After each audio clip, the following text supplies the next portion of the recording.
Item ಯಾವುದೇ ಇರಲಿ try ಮಾಡಿ ಆಚಿ ಚಿಕನ್ ಮಸಾಲಾ. ಗಾನ ಶಾರದೆ ಎಸ್ ಜಾನಕಿ, ನಮ್ಮ ಪ್ರೀತಿಯ ಜಾನಕಿ ಅಮ್ಮ ಇನ್ನು ನೆನಪು ಮಾತ್ರ.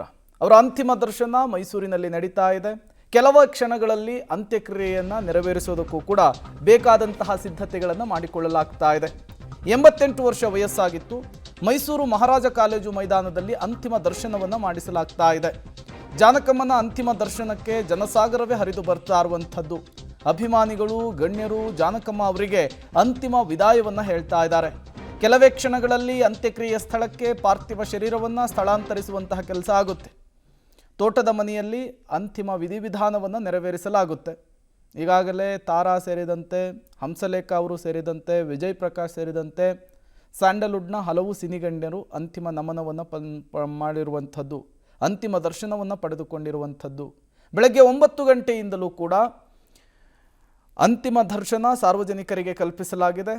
ಸಾರ್ವಜನಿಕರ ಜೊತೆಗೇನೆ ರಾಜಕೀಯ ಗಣ್ಯರು, ಸಿನಿ ಕ್ಷೇತ್ರದ ಗಣ್ಯರು ಸೇರಿದಂತೆ ಹಲವು ಕ್ಷೇತ್ರದ ಗಣ್ಯರು ಬಂದು ಅಂತಿಮ ನಮನವನ್ನು ಸಲ್ಲಿಸಿದ್ದಾರೆ. ಇನ್ನೇನು ಕೆಲವೇ ಕ್ಷಣಗಳಲ್ಲಿ ಭಾರತದ ಸ್ವರ ಸರಸ್ವತಿ ಜಾನಕಿಯಮ್ಮ ಅಂತ್ಯಕ್ರಿಯೆಯನ್ನು ನೆರವೇರಿಸಲಾಗುತ್ತೆ. ಈಗಾಗಲೇ ಅವರ ಮೊಮ್ಮಗಳು ಕೂಡ ಬಂದಿರುವಂತಹದ್ದು ಮೈಸೂರಿಗೆ. ಬೆಳಗ್ಗೆನೆ ಬಂದಂತಹ ಸ್ಯಾಂಡಲ್ವುಡ್ನ ಗಣ್ಯರು, ರಾಜಕೀಯ ಗಣ್ಯರು, ಕುಟುಂಬಸ್ಥರಿಗೂ ಕೂಡ ಮಾತನಾಡಿ ಸಾಂತ್ವನವನ್ನು ಹೇಳ್ತಾ ಇದ್ದಾರೆ. ಅಲಂಕೃತ ವಾಹನದಲ್ಲಿ ಜಾನಕಮ್ಮ ಅವರ ಪಾರ್ಥಿವ ಶರೀರದ ಮೆರವಣಿಗೆ ಇದೆ. ಮಹಾರಾಜ ಕಾಲೇಜು ಮೈದಾನದಿಂದ ಕಣಿಯನಹುಂಡಿ ಗ್ರಾಮದವರೆಗೂ ಕೂಡ ಮೆರವಣಿಗೆಯನ್ನು ಹಮ್ಮಿಕೊಳ್ಳಲಾಗಿದೆ. ಕೆಲವೇ ಕ್ಷಣಗಳಲ್ಲಿ ಈ ಅಂತಿಮ ಯಾನ ಆರಂಭ ಆಗುತ್ತೆ. ಸಂಜೆ 5 ಗಂಟೆಯ ವೇಳೆಗೆ ಅಂತ್ಯಕ್ರಿಯೆಯ ಸ್ಥಳವನ್ನು ತಲುಪುವಂತಹ ಸಾಧ್ಯತೆ. 5 ಗಂಟೆಯ ನಂತರ ಬ್ರಾಹ್ಮಣ ವಿಧಿವಿಧಾನದ ಪ್ರಕಾರ ಅಂತ್ಯಕ್ರಿಯೆಯನ್ನು ನೆರವೇರಿಸಲಾಗುತ್ತೆ. ನೀವು ಕೂಡ ದೃಶ್ಯವನ್ನು ಗಮನಿಸ್ತಾ ಇದ್ದೀರಿ. ಇದೇ ತೆರೆದ ವಾಹನದಲ್ಲಿಯೇ ಪಾರ್ಥಿವ ಶರೀರವನ್ನು ಇಡಲಾಗುತ್ತೆ, ಮೆರವಣಿಗೆಯನ್ನು ಮಾಡಲಾಗುತ್ತೆ. ಆ ವಾಹನಕ್ಕೆ ಈಗಾಗಲೇ ಬಗೆ ಬಗೆಯ ಹೂವುಗಳಿಂದ ಅಲಂಕಾರವನ್ನು ಮಾಡಲಾಗಿದೆ. ಜಾನಕಿ ಅಮ್ಮ ಅವರಿಗೆ ಹೂವುಗಳಂದರೆ ಪಂಚಪ್ರಾಣ, ಅದರಲ್ಲೂ ಗುಲಾಬಿ ಹೂವು ಅಂದರೆ ಬಲು ಇಷ್ಟ. ಹಾಗಾಗಿಯೇ ಹೂವುಗಳ ನಡುವಲ್ಲಿಯೇ ಅವರ ಪಾರ್ಥಿವ ಶರೀರವನ್ನು ಇಟ್ಟು ಮೆರವಣಿಗೆಯನ್ನು ಮಾಡೋದಕ್ಕೆ ನಿರ್ಧಾರವನ್ನು ಮಾಡಲಾಗಿದೆ. ಅದಕ್ಕೆ ಬೇಕಾದಂತಹ ವಾಹನವನ್ನು ಕೂಡ ರೆಡಿ ಮಾಡ್ತಾ ಇರುವಂತಹ ದೃಶ್ಯವನ್ನು ಗಮನಿಸ್ತಾ ಇದ್ದೀರಿ. ಮತ್ತೊಂದು ಕಡೆ ಮಹಾರಾಜ ಕಾಲೇಜಿನ ಮೈದಾನದಲ್ಲಿ ಅಂತಿಮ ದರ್ಶನ ಕೂಡ ಸಾಗ್ತಾ ಇದೆ.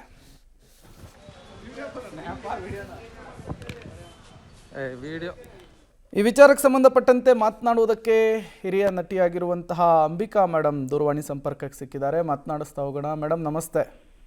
ನಮಸ್ತೆ. ನಮಸ್ತೆ. ಜಾನಕಮ್ಮ ಇನ್ನಿಲ್ಲ ಅನ್ನುವಂತಹ ಸುದ್ದಿನ ಈ ಕ್ಷಣಕ್ಕೂ ಅರಗಿಸ್ಕೊಳಕ್ ಆಗ್ತಾ ಇಲ್ಲ ಮೇಡಮ್. ಈ ಕ್ಷಣದಲ್ಲಿ ನೀವು ಜಾನಕಮ್ಮ ಅವರನ್ನು ಹೇಗೆ ನೆನ್ಪು ಮಾಡ್ಕೊಳ್ತೀರಿ ಅಂತ? ಅದೇ ಅದೇ ಅದೇ ಫಸ್ಟ್ ಆ ನ್ಯೂಸ್ ಬರುವಾಗ ನಿಜವಾಗ್ಲೂ ನಂಬಲಿಲ್ಲ ನಾನು. ಬಿಕಾಸ್ ಯೂಶಲಿ ರೀಸೆಂಟ್ ಡೇಸ್ ಮೀಡಿಯಾನಲ್ಲಿ ಬರೋ ನ್ಯೂಸ್ ಬಂದ್ರೆ 1-2-3 ಜನಗಳಿಗೆ ಫೋನ್ ಮಾಡಿ ಇದು ನಿಜಾನ ಅಂತ ಕೇಳ್ಬಿಟ್ಟು ಆಮೇಲೆನೆ ನಂಬಕ್ಕಾಗೋದು. ಡೈರೆಕ್ಟರ್ ಭಾಗ್ಯರಾಜ್ ನ್ಯೂಸ್ ತರ ಎಲ್ಲ. ಸೊ ನನಗೆ ಏನಂತ ಒಂಥರ ಇದೆ. ಬಿಕಾಸ್ ನಾವು ಫೀಲ್ಡ್ ಬಂದ್ಮೇಲೆ ಯಾವ ಲ್ಯಾಂಗ್ವೇಜ್ ಆದ್ರೂ ಸರಿ, ಮಲಯಾಳಂ, ತಮಿಳ್, ತೆಲುಗು, ಕನ್ನಡ, ಎಸ್ಪೆಷಲಿ ಕನ್ನಡ ಅಂಡ್ ತಮಿಳ್ ನಮ್ಮ ದೊಡ್ಡ ಹಿಟ್ ಸಾಂಗ್ಸ್ ಅಲ್ಲ. ಚಳಿ ಚಳಿನೂ ಸರಿ, ಸಕಲ ಕಲಾವಲ್ಲವನ್, ನಿಲಕಾಯ್ದು ಸಾಂಗ್ ಸರಿ, ನಾನ್ ಪಾಡಲ್ ಸಾಂಗ್ ಸರಿ, ಎಲ್ಲ ಹಿಟ್ ಸಾಂಗ್ಸ್ ನನಗೆ ಸೂಪರ್ ಹಿಟ್. ನಿಮ್ಮ ಆ ಸಾಂಗ್ ಚೆನ್ನಾಗಿದೆ, ನಿಮ್ಮ ಈ ಸಾಂಗ್ ಚೆನ್ನಾಗಿದೆ ಅಂತ ಹೇಳೋದೆಲ್ಲ ಜಾನಕಿ ಅಮ್ಮ ಸಾಂಗ್. ಅದ ನೆನಸ್ಕೊಂಡ್ರೆ we are going to miss her. ನನಗೆ ಈ ಟೈಮ್ನಲ್ಲಿ ಅವರಿಗೆ ನಾನು ಫಸ್ಟ್ ಥ್ಯಾಂಕ್ಸ್ ಹೇಳ್ಬೇಕು, ನನ್ನ ಸಾಂಗ್ಸ್ ಗಳೆಲ್ಲ ಹಿಟ್ ಮಾಡಿದ್ದಕ್ಕೆ. ಇನ್ನೊಂದು, ಅವರು ಸಾಂಗ್ಸ್ ಮಾಡೋವಾಗ ನಿಮಗೆಲ್ರೂ ಗೊತ್ತು, ಯಾವುದೇ ಸಾಂಗ್ ಆದ್ರೂ ಸರಿ 75% ಅವರೇ ಆಕ್ಟ್ ಮಾಡ್ಬಿಡ್ತಾರೆ. ನಾವು ಸ್ವಲ್ಪ ನಮ್ಮ ಜಾಬ್ ತುಂಬಾ ಕಡಿಮೆ. ಬಿಕಾಸ್ ಆಕ್ಟಿಂಗ್ ಅವ್ರ ಸಿಂಗಿಂಗ್ ನಲ್ಲೇ ಬಂದ್ಬಿಡುತ್ತೆ. ಆಮೇಲೆ ನಮ್ಮ ಲಿಪ್ ಮೂವ್ಮೆಂಟ್ ಕೊಡೋದು, ಸ್ವಲ್ಪ ಫೇಸ್ ಎಕ್ಸ್ಪ್ರೆಷನ್ ಕೊಡೋದು ಅಷ್ಟೇ. ಬ್ಯಾಲೆನ್ಸ್ ಆಕ್ಟಿಂಗ್ ಎಲ್ಲ ಅವರೇ ಮಾಡ್ಬಿಡ್ತಾರೆ.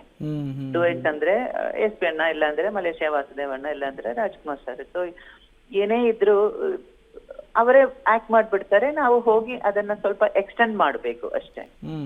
ಸೊ ಅದು ಮಾಡೋದಕ್ಕೆ ಏನ್ಮೇಲೆ ಅವರು ಇರಲ್ಲ ಅನ್ನೋದು ತುಂಬಾ ಒಂಥರ ಆಗ್ತಾ ಇದೆ. ಬಟ್ ನನ್ನ ಹಿಟ್ ಆಗಿರೋ ಸಾಂಗ್ಸ್ ಎಲ್ಲ ಜಾನಕಿ ಅಮ್ಮನೆ ಹಾಡಿರೋದು ಅಂತ ನೆನೆಸ್ಕೊಂಡ್ರೆ ತುಂಬಾ ಹ್ಯಾಪಿಯಾಗಿ ಫೀಲ್ ಮಾಡ್ತಾ ಇದ್ದೀನಿ. ಅವರಿಗೆ ಥ್ಯಾಂಕ್ಸ್ ಹೇಳ್ಬೇಕು. ಮೇಡಮ್, ಜಾನಕಮ್ಮ ಅಂದ ತಕ್ಷಣ ನಮಗೆ ನೆನಪಾಗುವಂತಹದ್ದು ಶಿಸ್ತು, ಬದ್ಧತೆ, ಅವರ ಕಂಠಸಿರಿ, ಅದಾದಮೇಲೆ ಅವರು ಚಿಕ್ಕವರನ್ನು ಬೆಳೆಸ್ತಾ ಇದ್ದಂತಹ ರೀತಿ, ಅದರಿಂದ ಆಚೆಗೂ ಕೂಡ ಜಾನಕಮ್ಮ ಅವರ ಬಗ್ಗೆ ಗೊತ್ತಿಲ್ಲದೆ ಇರುವಂತಹ ವಿಚಾರಗಳು, ಸ್ವಾರಸ್ಯಕರವಾದಂತಹ ವಿಚಾರಗಳನ್ನೇನಾದರೂ ಶೇರ್ ಮಾಡ್ಕೊಬಹುದಾ?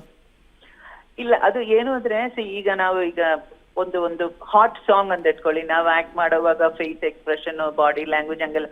ಆದ್ರೆ ಅವರು ರೆಕಾರ್ಡಿಂಗ್ ಮಾಡೋದನ್ನ ನೋಡಿದ್ರೆ ಒಂದ್ ಎಕ್ಸ್ಪ್ರೆಷನ್ ಇರಲ್ಲ ರೀ. ಅವ್ರು ಹಾಡೋದನ್ನ ನಿಜವಾಗ್ಲೂ ಅವ್ರು ಹಾಡ್ತಾ ಇದಾರಲ್ಲ, ಸುಮ್ನೆ ಲಿಪ್ ಮೂವ್ಮೆಂಟ್ ಕೊಡ್ತಾ ಇದಾರ, ಬಟ್ ರಿಸಲ್ಟ್ ನೋಡಿದ್ರೆ ಹಂಗಿರುತ್ತೆ ಆ ಎಕ್ಸ್ಪ್ರೆಷನ್ಸ್ ಎಲ್ಲ. ಚಳಿ ಚಳಿ ಸಾಂಗ್ ಆದ್ರೂ ಸರಿ, ಯಾವುದೇ ಸಾಂಗ್ ಆದ್ರೂ ಸರಿ, ಅವ್ರು ರೆಕಾರ್ಡಿಂಗ್ ಮಾಡೋದನ್ನ ನೋಡಿದ್ರೆ ಇವರೇನಾದ್ರು ಹಾಡ್ತಿರೋದು ನಿಜವಾಗ್ಲೂ ಹಾಡ್ತಾ ಇದಾರ ಅಂತ ನಮಗ ಅನುಮಾನ ಬರುತ್ತೆ. ಬಟ್ ರಿಸಲ್ಟ್ ನೋಡಿದ್ರೆ ಅಮ್ಮ ಅಪ್ಪ, ಈ ಎಕ್ಸ್ಪ್ರೆಷನ್ಸ್ ಎಲ್ಲ ಇಲ್ಲಿಂದ ಬಂದಿರೋದಾ, ಇಬ್ರ ಹಾಡಿದ್ದು ಅಂತ ಅದು ಬರುತ್ತೆ. ಆಮೇಲೆ ಒಂದೆರಡು ಫಂಕ್ಷನ್ಸ್ ಜಾಗದಲ್ಲಿ ಅವ್ರನ್ನ ಮೀಟ್ ಮಾಡಿದೀನಿ. ಅದು ಸಾಂಗ್ ಹಾಡೋವಾಗ ಹೆಂಗ ಸೈಲೆಂಟ್ ಆಗಿರ್ತಾರೆ ಹಂಗಿರ್ತಾರೆ. ಅಮ್ಮ ನನ್ ಸಾಂಗ್ ಹೌದು ಗೊತ್ತು, ನನ್ ಸಾಂಗ್ ನಿಮ್ಮಿಂದ ಹಿಟ್ ಆಯ್ತು, ಥ್ಯಾಂಕ್ ಯು. ಅವರು ಮಾತಾಡೋದು ಕೂಡ, ಅವ್ರು ಮಾತಾಡೋದೇ ನಮ್ಮ ಹತ್ರದಲ್ಲಿ ಹೋಗಿ ಕೇಳ್ಸ್ಕೊಂಡಿರ್ಬೇಕು, ಇಲ್ಲಾಂದ್ರೆ ಅದು ಕೇಳಲ್ಲ. ಹೌದೌದು ಹೌದು. ಸೊ ನಿಜವಾಗ್ಲೂ we are all going to miss her. ನಿಜ ನಿಜ ನಿಜ. ಮೇಡಮ್, ನಿಮ್ಗೆ ಯಾವುದು ತುಂಬಾ ಫೇವ್ರೆಟ್ ಸಾಂಗು? ಕನ್ನಡದಲ್ಲಿ ಚಳಿ ಚಳಿ, ತಮಿಳ್ ನೋಡಿದ್ರೆ ಒಂದು 5-6 ಸಾಂಗ್ಸ್ ಇದೆ. ಎಸ್ಪೆಷಲಿ ಪಾಡವಾ ಒಂದ್ ಪಾಡಲೆ ಅಂತ ಒಂದು ಸಾಂಗ್ ಇದೆ, ನಾನ್ ಪಾಡಂ ಪಾಡಲ್. ಆಮೇಲೆ ಚಳಿ ಚಳಿ ತರಾನೇ ಹಾಟ್ ಆಗ್ ಒಂದು ಸಾಂಗ್ ಸಗಲಕಲಾ ವಲ್ಲವನ್ ನಿಲಾಕ ಇದೆ. ಕಾದಲ್ ಪರಿಸು, ಕಾಕಿ ಚಟ ಎಲ್ಲ. ಮೇಡಮ್, ಒಂದೆರಡು ಲೈನ್ ಹಾಡು ಹೇಳ್ಬೋದಾ? ಅಯ್ಯೋ ಬೇಡ, ಅವರು ಒಳ್ಳೇದಾಗಿ ಹಾಡಿರೋ ಹಾಡನ್ನ ನಾನು ಹಾಡಿ ಅದು ಚೆನ್ನಾಗಿರಲ್ಲ. Anyway, thank you and thank you for calling. And ಈ ಟೈಮ್ ನಲ್ಲಿ ಜಾನಕಿ ಅಮ್ಮ ಅವರಿಗೆ ನನ್ನ ಥ್ಯಾಂಕ್ಸ್ ಹೇಳ್ತಾ ಇದ್ದೀನಿ, ನನ್ನ ಸಾಂಗ್ಸ್ ಗಳೆಲ್ಲ ಹಿಟ್ ಮಾಡಿದ್ದಕ್ಕೆ. Thank you so much madam, ಇಷ್ಟೊತ್ತು ಪಬ್ಲಿಕ್ ಟಿವಿ ಜೊತೆಗೆ ಮಾತನಾಡಿದ್ದಕ್ಕಾಗಿ.